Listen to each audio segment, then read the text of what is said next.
স্বামী শিষ্য সংবাদ। শ্রী শরৎচন্দ্র চক্রবর্তী। পূর্বকাণ্ড ও উত্তরকাণ্ড। পূর্বকাণ্ড। সপ্তম বল্লী। স্থান কলিকাতা। বর্ষ 1897 খ্রিস্টাব্দ। রামকৃষ্ণদেবের ভক্তদিগকে আহ্বান করিয়া স্বামীজির কলকাতায় রামকৃষ্ণ মিশন সমিতি গঠন করা। শ্রী রামকৃষ্ণদেবের উদার ভাবপ্রচার সম্বন্ধে মতামত। স্বামীজি শ্রী রামকৃষ্ণদেবকে কিভাবে দেখিতেন, শ্রী রামকৃষ্ণদেব স্বামীজিকে কিভাবে দেখিতেন তৎসম্বন্ধে শ্রী যোগানন্দ স্বামীর কথা। নিজ ঈশ্বরাবতারত্ব সম্বন্ধে শ্রী রামকৃষ্ণদেবের কথা। অবতারত্বে বিশ্বাস করা কঠিন, দেখিলেও হয় না, একমাত্র কৃপা সাপেক্ষ। কৃপার স্বরূপ ও কীদৃশ ব্যক্তি ইহা লাভ করে। স্বামীজি ও গিরিশবাবুর কথোপকথন। স্বামীজি কয়েকদিন হইতে বাগবাজারে বলরামবাবুর বাটীতে অবস্থান করিতেছেন। পরমহংসদেবের গৃহী ভক্তদিগকে তিনি আজ মিলিত হইতে আহ্বান করায় বৈকালে 3টার পর ঠাকুরের বহু ভক্ত ওই বাড়িতে জড়ো হইয়াছেন। স্বামী যোগানন্দও তথায় উপস্থিত আছেন।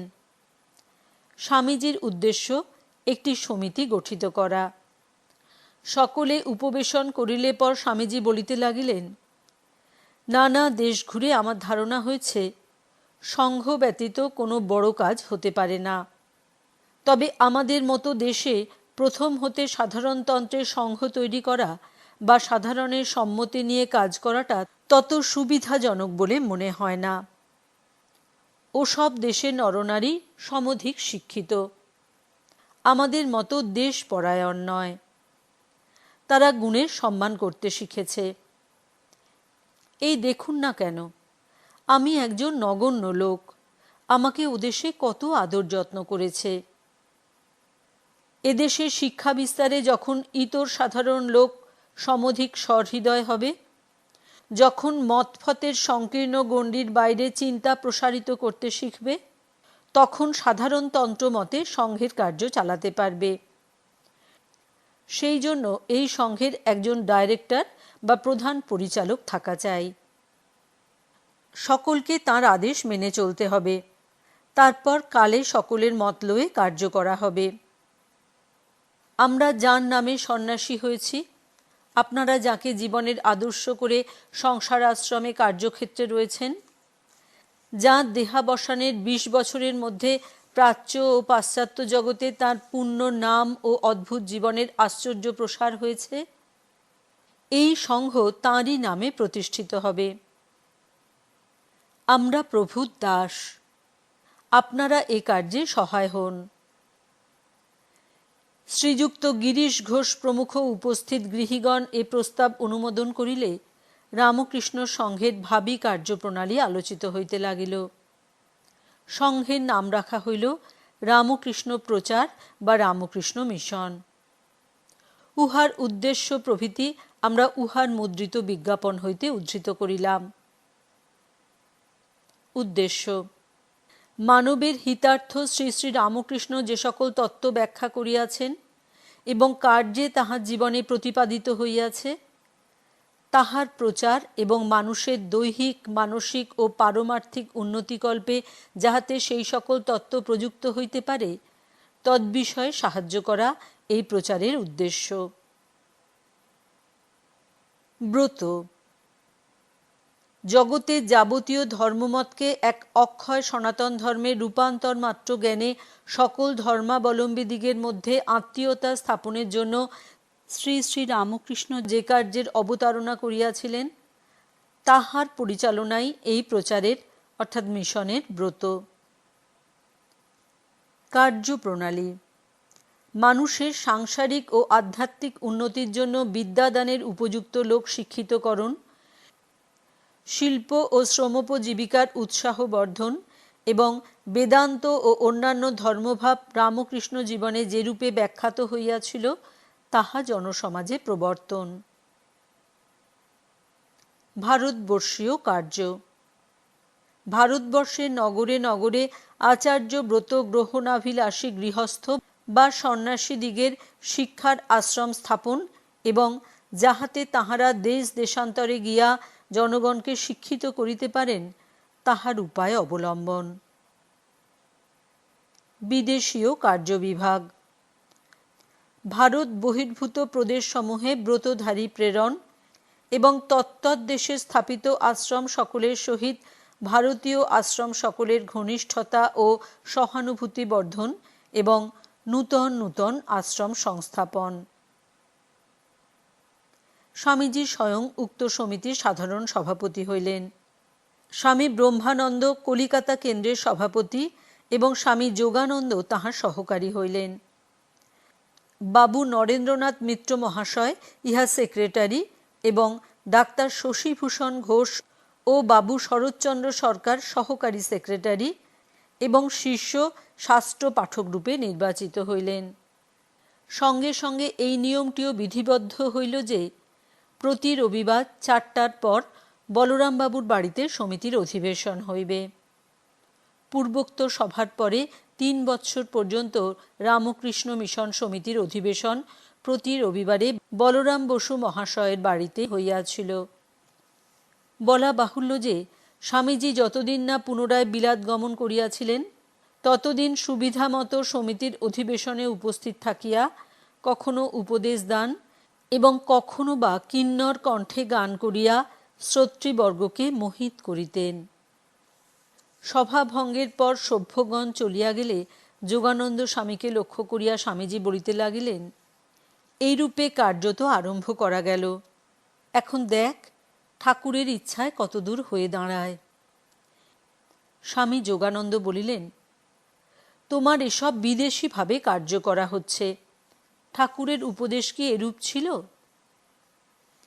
স্বামীজি বলিলেন, তুই কি করে জানলি এসব ঠাকুরের ভাব নয়? অনন্ত ভাবময় ঠাকুরকে তোরা তোদের গণ্ডিতে বুঝি বদ্ধ করে রাখতে চাস? আমি এই গণ্ডি ভেঙে তাঁর ভাব পৃথিবীময় ছড়িয়ে দিয়ে যাব। ঠাকুর আমাকে তাঁর পূজা পাঠ প্রবর্তন করতে কখনো উপদেশ দেননি। তিনি সাধন ভজন ধ্যান ধারণা ও অন্যান্য উচ্চ উচ্চ ধর্মভাব সম্বন্ধে যে সকল উপদেশ দিয়ে গেছেন, সেগুলি উপলব্ধি করে জীবকে তার শিক্ষা দিতে হবে। অনন্ত মত, অনন্ত পথ। সম্প্রদায় পূর্ণ জগতে আরেকটি নূতন সম্প্রদায় গঠিত করে যেতে আমার জন্ম হয়নি। প্রভুর পদতলে আশ্রয় পেয়ে আমরা ধন্য হয়েছি। ত্রিজগতের লোককে তাঁর ভাবসমূহ দিতেই আমাদের জন্ম। যোগানন্দ স্বামী কথায় প্রতিবাদ না করায় স্বামীজি আবার বলিতে লাগিলেন, প্রভুর দয়ার নিদর্শন ভুয়ো ভুয়ো এ জীবনে পেয়েছি। তিনি পেছনে দাঁড়িয়ে এসব কার্য করিয়ে নিচ্ছেন। যখন ক্ষুধায় কাতর হয়ে গাছতলায় পড়ে থাকতুম, যখন কৌপিন আটবার বস্ত্র ছিল না, যখন কপোর্দক শূন্য হয়ে পৃথিবী ভ্রমণে কৃত সংকল্প, তখনও ঠাকুরের দয়ায় সর্ববিষয়ে সহায়তা পেয়েছি। আবার যখন এই বিবেকানন্দকে দর্শন করতে শিকাগোর রাস্তায় লাঠালাঠি হয়েছে, যে সম্মানের শতাংশের একাংশ পেলে সাধারণ মানুষ উন্মাদ হয়ে যায়, ঠাকুরের কৃপায় তখন সে সম্মানও অক্লেশে হজম করেছি। প্রভুর ইচ্ছায় সর্বত্র বিজয়। এবার এদেশে কিছু কার্য করে যাব। তোরা সন্দেহ ছেড়ে আমার কার্যে সাহায্য কর।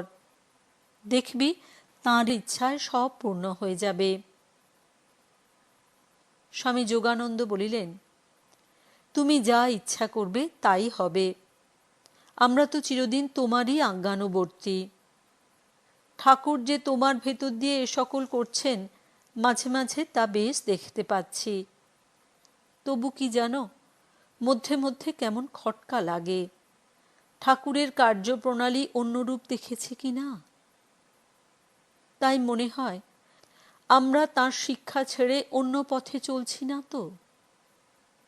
তাই তোমায় অন্যরূপ বলি ও সাবধান করে দিই। স্বামীজি বলিলেন, কি জানিস, সাধারণ ভক্তেরা ঠাকুরকে যতটুকু বুঝেছে, প্রভু বাস্তবিক ততটুকু নন। তিনি অনন্ত ভাবময়। ব্রহ্মজ্ঞানের ইয়ত্তা হয়তো প্রভুর অগম্য ভাবের ইয়ত্তা নাই। তাঁর কৃপা কটাক্ষে লাখ বিবেকানন্দ এক্ষুনি তৈরি হতে পারে। তবে তিনি তা না করে ইচ্ছা করে এবার আমার ভিতর দিয়ে আমাকে যন্ত্র করে এরূপ করাচ্ছেন। তা আমি কি করব বল? এই বলিয়া স্বামীজি কার্যান্তরে অন্যত্র গেলেন। স্বামী যোগানন্দ শিষ্যকে বলিতে লাগিলেন, আহা, নরেনের বিশ্বাসের কথা শুনলি? বলে কিনা ঠাকুরের কৃপা কটাক্ষে লাখ বিবেকানন্দ তৈরি হতে পারে। কি গুরু ভক্তি! আমাদের উহার শতাংশের একাংশ ভক্তি যদি হতো তো ধন্য হতুম। শিষ্য বলিলেন, মহাশয়, স্বামীজির সম্বন্ধে ঠাকুর কি বলিতেন? যোগানন্দ বলিলেন, তিনি বলতেন, এমন আধার এ যুগে জগতে আর কখনো আসেনি। কখনো বলতেন, নরেন পুরুষ, তিনি প্রকৃতি, নরেন তাঁর শ্বশুর ঘর। কখনো বলতেন, অখণ্ডের থাক। কখনো বলতেন, অখণ্ডের ঘরে, যেখানে দেবদেবী সকলও ব্রহ্ম হতে নিজের নিজের অস্তিত্ব পৃথক রাখতে পারেননি, লীন হয়ে গেছেন। 7 জন ঋষিকে আপন আপন অস্তিত্ব পৃথক রেখে ধ্যানে নিমগ্ন দেখেছি। নরেন তাঁদেরই একজনের অংশাবতার। কখনো কখনো বলতেন, জগৎপাল নারায়ণ নর ও নারায়ণ নামে যে 2 ঋষিমূর্তি পরিগ্রহ করে জগতের কল্যাণের জন্য তপস্যা করেছিলেন, নরেন সেই নরঋষির অবতার। কখনো বলতেন, শুকদেবের মতো মায়া স্পর্শ করতে পারেনি। শিষ্য বলিলেন, ওই কথাগুলি সত্য, না ঠাকুর ভাবমুখে এক এক সময়ে এক এক রূপ বলিতেন? যোগানন্দ বলিলেন, তাঁর কথা সব সত্য। তাঁর শ্রীমুখে ভ্রমেও মিথ্যা কথা বেরুত না। শিষ্য বলিলেন, তাহা হইলে সময়ে সময়ে ঐরূপ ভিন্ন রূপ বলিতেন কেন? যোগানন্দ বলিলেন, তুই বুঝতে পারিসনি। নরেনকে ওই সকলের সমষ্টি প্রকাশ বলতেন। নরেনের মধ্যে ঋষির বেদজ্ঞান, শঙ্করের ত্যাগ, বুদ্ধের হৃদয়, শুকদেবের মায়ারাহিত্য ও ব্রহ্মজ্ঞানের পূর্ণ বিকাশ একসঙ্গে রয়েছে, দেখতে পাচ্ছিস না? ঠাকুর তাই মধ্যে মধ্যে ঐরূপ নানাভাবে কথা কইতেন। যা বলতেন সব সত্য। শিষ্য শুনিয়া নির্বাক হইয়া রহিল। ইতোমধ্যে স্বামীজি ফিরিয়া আসিয়া শিষ্যকে বলিলেন, তোদের ওদেশে ঠাকুরের নাম বিশেষভাবে লোকে জানে কি? শিষ্য বলিলেন, মহাশয়, এক নাগ মহাশয়ই ওদেশ হইতে ঠাকুরের কাছে আসিয়াছিলেন। তাহার কাছে শুনিয়া এখন অনেকের ঠাকুরের বিষয় জানিতে কৌতূহল হইয়াছে। কিন্তু ঠাকুর যে ঈশ্বরাবতার, এ কথা ওদেশের লোকেরা এখনো জানিতে পারে নাই। কেহ কেহ উহা শুনিলেও বিশ্বাস করে না। স্বামীজি বলিলেন, ও কথা বিশ্বাস করা কি সহজ ব্যাপার?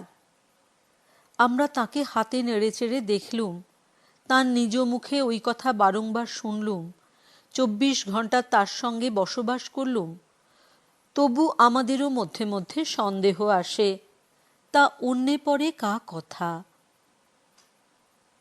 শিষ্য বলিলেন, মহাশয়, ঠাকুর যে পূর্ণব্রহ্ম ভগবান, এ কথা তিনি আপনাকে নিজ মুখে কখনো বলিয়াছিলেন কি?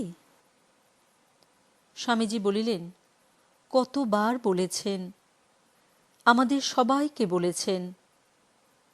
তিনি যখন কাশীপুরের বাগানে, যখন শরীর যায় যায়, তখন আমি তার বিছানার পাশে একদিন মনে মনে ভাবছি, এই সময় যদি বলতে পারো আমি ভগবান, তবে বিশ্বাস করব তুমি সত্য সত্যই ভগবান।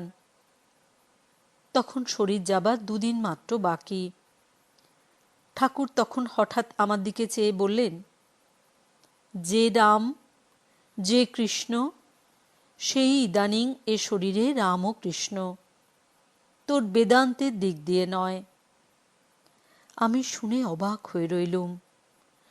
প্রভু শ্রীমুখে বারবার শুনেও আমাদেরই এখনো পূর্ণ বিশ্বাস হল না। সন্দেহ নিরাশায় মন মধ্যে মধ্যে আন্দোলিত হয়। তো অপরের কথা আর কি বলবো? আমাদেরই মতো দেহবান এক ব্যক্তিকে ঈশ্বর বলে নির্দেশ করা ও বিশ্বাস করা বড়ই কঠিন ব্যাপার। সিদ্ধ, ব্রহ্মজ্ঞ এসব বলে ভাবা চলে। তা যাই কেন তাকে বলো না, ভাবো না, মহাপুরুষ বলো, ব্রহ্মজ্ঞ বলো, তাতে কিছু আসে যায় না। কিন্তু ঠাকুরের মতো এমন পুরুষোত্তম জগতে ইতঃপূর্বে আর কখনো আগমন করেন নাই। সংসারে ঘোর অন্ধকারে এখন এই মহাপুরুষই জ্যোতিস্তম্ভ স্বরূপ। এর আলোতেই মানুষ এখন সংসার সমুদ্রের পারে চলে যাবে।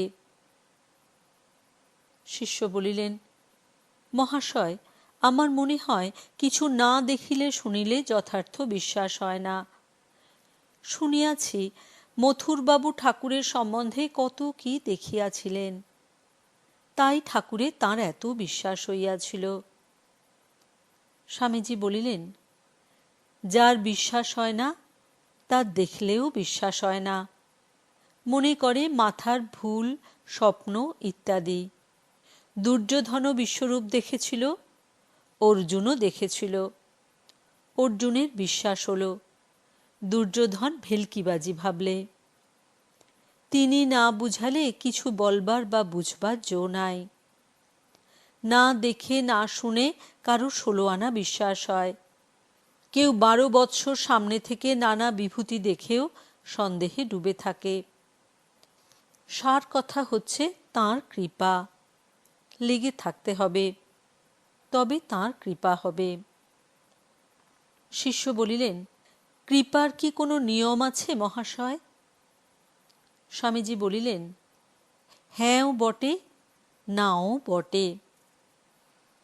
শিষ্য বলিলেন, কি রূপ? স্বামীজি বলিলেন, যারা কায় মনোবাক্যে সর্বদা পবিত্র, যাদের অনুরাগ প্রবল, যারা সৎ সৎ বিচারবান ও ধ্যান ধারণায় রত, তাদের উপরই ভগবানের কৃপা হয়। তবে ভগবান প্রকৃতির সকল নিয়মের বাইরে, কোনো নিয়ম নীতির বশীভূত নন। ঠাকুর যেমন বলতেন, তাঁর ছেলের স্বভাব। সেজন্য দেখা যায় কেউ কোটি জন্ম ডেকে ডেকেও তাঁর সাড়া পায় না। আবার যাকে আমরা পাপী তাপী নাস্তিক বলি, তার ভিতরে সহসা চিৎ প্রকাশ হয়ে যায়। তাকে ভগবান অযাচিত কৃপা করে বসেন। তার আগের জন্মের সুকৃতি ছিল এ কথা বলতে পারিস, কিন্তু এই রহস্য বোঝা কঠিন। ঠাকুর কখনো বলতেন, তাঁর প্রতি নির্ভর কর, ঝড়ের ইঁটো পাতা হয়ে যা। আবার কখনো বলতেন, তাঁর কৃপা বাতাস তো বইছেই, তুই পাল তুলে দে না।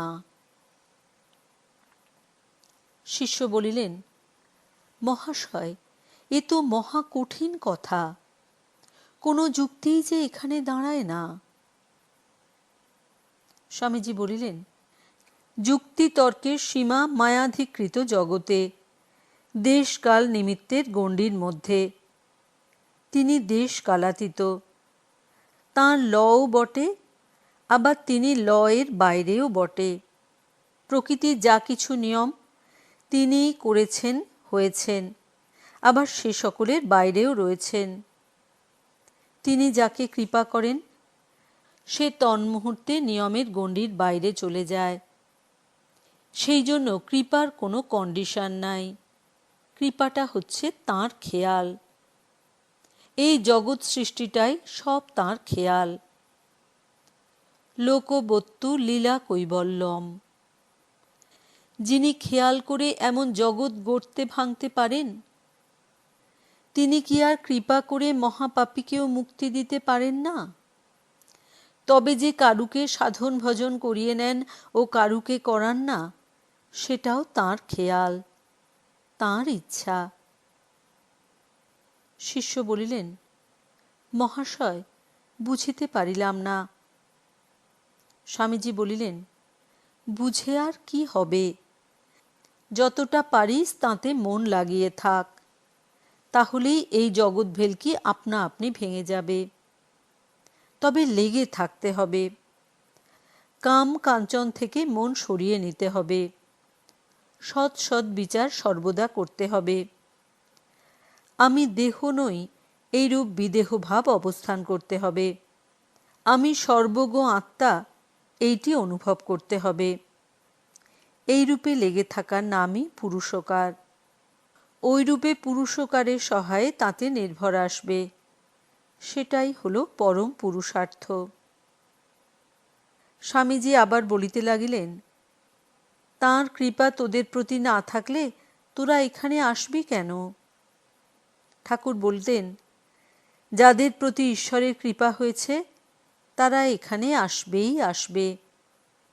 যেখানে সেখানে থাক বা যাই করুক না কেন, এখানকার কথায় এখানকার ভাবে সে অভিভূত হবেই হবে। তোর কথাই ভেবে দেখ না, যিনি কৃপা বলে সিদ্ধ, যিনি প্রভুর কৃপার সম্মুখ বুঝেছেন, সেই নাগমহাশয়ের সঙ্গলাভ কি ঈশ্বরের কৃপা ভিন্ন হয়? অনেক জন্ম সংসিদ্ধস্তত জাতি পরাং গতিম। জন্ম জন্মান্তরের সুকৃতি থাকলে তবে অমন মহাপুরুষের দর্শন লাভ হয়। শাস্ত্রে উত্তমা ভক্তি যে সকল লক্ষণ দেখা যায়, নাগমহাশয়ের সেইগুলি সব ফুটে বেরিয়েছে। ওই যে বলে তৃণাদপি শুনি চেন, তা একমাত্র নাগমহাশয়েই প্রত্যক্ষ করা গেল। তোদের বাঙাল দেশ ধন্য, নাগমহাশয়ের পাদস্পর্শে পবিত্র হয়ে গেছে। বলিতে বলিতে স্বামীজি মহাকবি শ্রীযুক্ত গিরিশচন্দ্র ঘোষের বাড়ি বেড়াইয়া আসিতে চলিলেন। সঙ্গে স্বামী যোগানন্দ ও শিষ্য। গিরিশবাবুর বাড়ি উপস্থিত হইয়া উপবেশন করিয়া স্বামীজি বলিতে লাগিলেন, জিসি, মনে আজকাল কেবল উঠছে এটা করি সেটা করি, তাঁর কথা জগতে ছড়িয়ে দেই ইত্যাদি। আবার ভাবি, এতে বা ভারতে আর একটা সম্প্রদায় সৃষ্টি হয়ে পড়ে, তাই অনেক সামলে চলতে হয়। কখনো ভাবি সম্প্রদায় হোক, আবার ভাবি না, তিনি কারও ভাব কদাচ নষ্ট করেননি, সমদর্শিতাই তাঁর ভাব। এই ভেবে মনের ভাব অনেক সময় চেপে চলি। তুমি কি বলো? গিরিশবাবু বলিলেন, আমি আর কি বলবো, তুমি তাঁর হাতের যন্ত্র, যা করাবেন তাই তোমাকে করতে হবে। আমি অত শত বুঝি না, আমি দেখছি প্রভুর শক্তি তোমায় দিয়ে কার্য করিয়ে নিচ্ছে, সাদা চোখে দেখছি। স্বামীজি বলিলেন, আমি দেখছি আমরা নিজের খেয়ালে কার্য করে যাচ্ছি, তবে বিপদে আপদে অভাবে দারিদ্র্যে তিনি দেখা দিয়ে ঠিক পথে চালান, গাইড করেন, ওইটি দেখতে পেয়েছি। কিন্তু প্রভুর শক্তির কিছুমাত্র ইয়ত্তা করে উঠতে পারলুম না। গিরিশবাবু বলিলেন, তিনি বলেছিলেন সব বুঝলে এখনই সব ফাঁকা হয়ে পড়বে, কে করবে, কারেই বা করাবে। এরূপ কথাবার্তার পর আমেরিকার প্রসঙ্গ হইতে লাগিল। গিরিশবাবু ইচ্ছা করিয়াই যেন স্বামীজির মন প্রসঙ্গান্তরে ফিরাইয়া দিলেন। ঐরূপ করিবার কারণ জিজ্ঞাসা করায় গিরিশবাবু অন্য সময় আমাদিগকে বলিয়াছিলেন, ঠাকুরের শ্রীমুখে শুনেছি, ঐরূপ কথা বেশি কহিতে কহিতে স্বামীজির সংসার বৈরাগ্য ও ঈশ্বরোদ্দীপনা হয়ে যদি একবার স্বস্বরূপের দর্শন হয়, তিনি যে কে এ কথা জানতে পারেন, তবে আর এক মুহূর্ত তাঁর দেহ থাকবে না। তাই দেখিয়াছি স্বামীজির সন্ন্যাসী গুরুভাতৃগণও তিনি 24 ঘণ্টা ঠাকুরের কথাবার্তা কহিতে আরম্ভ করিলে স্বামীজিকে প্রসঙ্গান্তরে মনোনিবেশ করাইতেন। সে যাহা হোক, আমেরিকা প্রসঙ্গ করিতে করিতে স্বামীজি তাহাতেই মাতিয়া গেলেন। ওদেশের সমৃদ্ধি, স্ত্রী পুরুষের গুণাগুণ, ভোগবিলাস ইত্যাদি নানা কথা বর্ণনা করিতে লাগিলেন।